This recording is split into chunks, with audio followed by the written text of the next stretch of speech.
Ok les gars, c'est reparti. Dans le dernier podcast, on a parlé un petit peu de l'importance d'étudier l'impact. L'impact de quoi? L'impact du volume en fait sur les prix. On a parlé aussi de la façon dont moi je le mesurais avec MetaQuant. De façon en fait assez simple, comme je le disais, donc avec soit un impact positif, c'est-à-dire que le slippage va être positif, donc on va avoir une différence entre le prix affiché et le prix d'achat ou de vente, soit un impact nul, où là pour le coup ça ne bronche pas, le prix ne bouge pas, on est exécuté au prix affiché, ou soit un impact négatif, où là ça bouge dans l'autre sens, où on est exécuté finalement en notre faveur, de façon entre guillemets tout aussi anormale. Donc voilà, donc j'avais bien distingué et différencié ces trois types d'impact, positif, négatif ou nul, qui est en fait une façon très simple de mesurer, mais une façon très simple de détecter le type d'exécution et notamment le slippage, parce que j'estime que c'est extrêmement important dans les mécanismes de formation des prix. Et donc je disais que on avait travaillé là-dessus ces 2 derniers jours avec Canter, et qu'en fait, et par rapport à une réflexion d'ailleurs que j'ai eue d'un collègue, s'il m'écoute, d'un collègue qui s'appelle Nicolas comme moi, je vais pas donner son nom mais il se reconnaîtra peut-être, un Nicolas, je crois, je sais plus d'où, peut-être, bref, peu importe. Et qui me disait comme ça, il me disait ouais Nico, ta façon de mesurer le market making c'est bien, mais le problème c'est que tu le mesures qu'en termes de sens. Tu mesures ça qu'en termes de sens. C'est-à-dire que soit tu vas me dire ok, le market making est acheteur, soit tu vas me dire il est neutre, soit tu vas me dire il est vendeur. Et tu mesures ça qu'en termes de sens, et du coup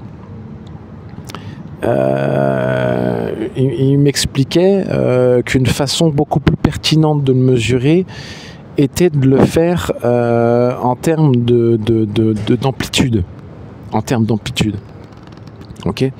Donc là, je ne parle pas d'amplitude de prix, je parle d'amplitude de market making. C'est-à-dire que je parle d'amplitude, je parle justement de mes impacts. Je parle de la notion d'impact dont on discutait tout à l'heure.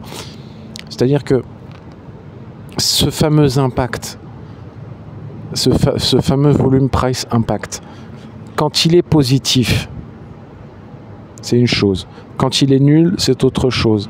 Quand il est négatif, c'est encore autre chose. Maintenant, ce que mon collègue m'expliquait, il me disait, mais quand il est positif ou quand il est négatif, peu importe, mais quand il y a un impact, le plus important, c'est de mesurer, en fait, de combien est cet impact. Parce que, et en effet, à juste titre, je pense qu'il avait complètement raison. C'est-à-dire que tout simplement, prenons par exemple le Nasdaq 100, un slippage de 2 ticks sur une exécution de 5 contrats, bon, ce qui peut arriver, hein, un slippage de 2 ticks sur une exécution de 5 contrats, c'est pas pareil qu'un slippage de 5 ticks ou de 10 ticks sur une même exécution de 5 contrats. Vous comprenez ? C'est-à-dire que dans un premier cas, 5 contrats vont impacter le prix de 2 ticks, et dans le second cas, ces mêmes 5 contrats vont impacter le prix de 7, 8 ou 10 ticks. Vous voyez ? Et ça, si vous voulez, pouvoir quantifier, excusez-moi, il y a encore un avion qui passe, pouvoir quantifier de façon précise, c'est-à-dire au tick près, quel est l'impact sur chacun des trades, en fait, en y réfléchissant et en regardant et en travaillant là-dessus, par rapport à ce que j'ai fait hier, je me rends compte que c'est extrêmement clé. C'est extrêmement clé.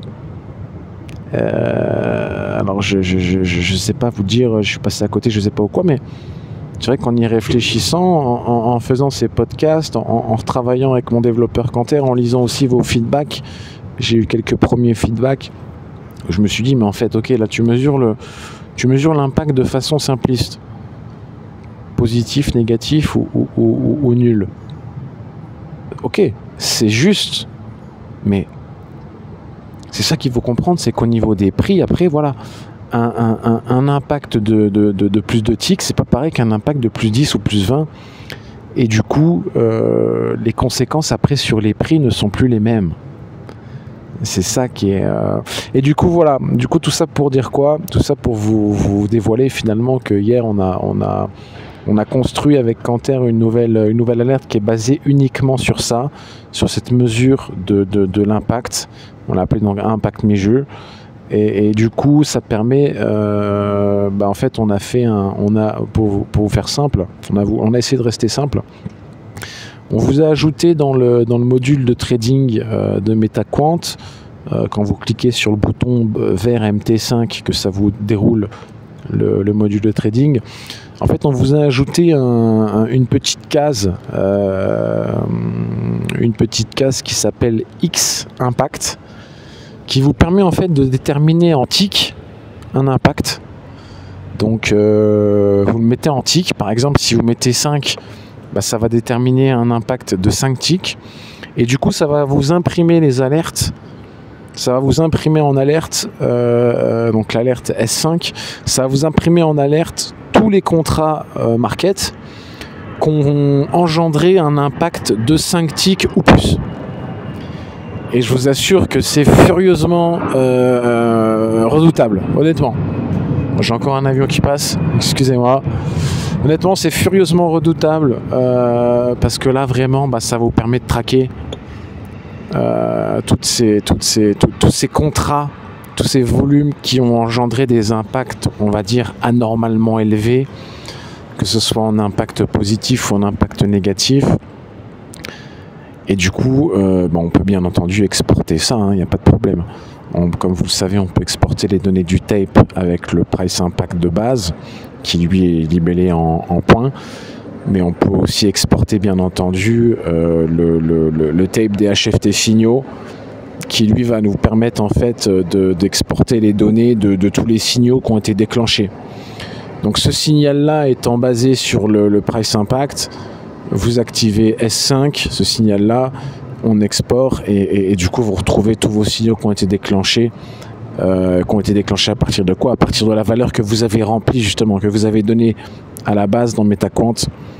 On peut même le faire de façon très drastique. On peut par exemple laisser tourner ça une journée et on peut par exemple mettre un price impact à 20 ticks.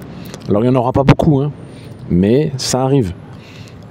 Dès qu'il y a un event un peu hardcore, un NFT, un NFP, un ADP, un FOMC, rendez-vous BCE, même des chiffres de chômage ou des chiffres de PIB, même des retail sales, peu importe. Dès qu'il y a une stat qui tombe, vous savez que la liquidité est réduite au carnet, donc vous savez qu'en termes d'impact, ça va être important. Et là, ce qui est toujours intéressant, c'est que même dans le chaos, il y a toujours de l'ordre. Et ça, on l'a vu avant. Même dans le chaos, même dans ces phases de chaos, il y a toujours un ordre vraiment gardé, vraiment de façon très, très drastique. Dompté, si j'ose dire. Ouais, c'est vraiment ça, dompté. Il y a toujours un ordre qui fait que même dans une apparence de chaos en termes de volatilité des prix, vous avez quand même un market making qui maintient le jeu de façon vraiment, des fois de façon terrible, en sa faveur évidemment. Donc voilà, on a fait ça, on a créé cette alerte là. Donc vous pouvez définir votre seuil en fait, votre threshold de déclenchement, à partir duquel et au-delà duquel ça vous déclenche l'alerte dès lors que ça détecte en fait un volume price impact qui est égal ou supérieur à X tick que vous avez défini. Et vraiment, vous allez voir que ça en dit long. Honnêtement, ça en dit long. Rien qu'en regardant la map, ça en dit long. Après, on peut bien entendu étudier ça sous Excel, exporter ça sous Excel et étudier ça sous Excel, trier, etc. Ça en dit encore plus long. Mais même en temps réel, même en real time dans la map, étant donné que vous avez les alertes qui s'impriment dans la map, on voit déjà très bien ce qu'il en est. Donc voilà, vous aviez ma réflexion, vous avez eu mon premier élément de réponse. Là, je vous apporte une petite touche au niveau tools, au niveau outils, pour regarder ça de façon très concrète. Donc franchement, je vous encourage à le faire et à me donner vos feedbacks.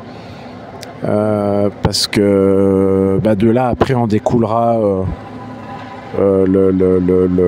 la formule finale de cette alerte, ou d'une alerte globale ou d'une alerte optimisée, en fait, hein, parce que le but, c'est ça.